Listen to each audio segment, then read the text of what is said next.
लोगों के बीच रोकर अपनी कायरता मत दिखलाना, तुम फौजी की पत्नी हो ये लोगों को जरूर बतलाना।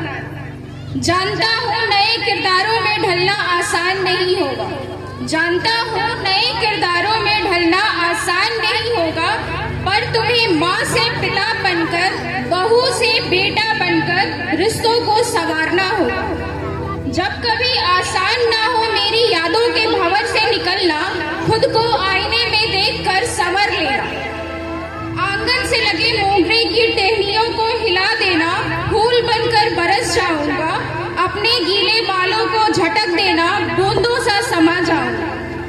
बच्चों ने अगर जिद ठानी मुझसे मिलने की, बच्चों ने अगर जिद ठानी मुझसे मिलने की, तुम वर्दी मेरा अपना लेना, तुम शहीद की पत्नी हो ये लोगों को बतला देना, तुम शहीद की पत्नी हो ये लोगों को बतला देना।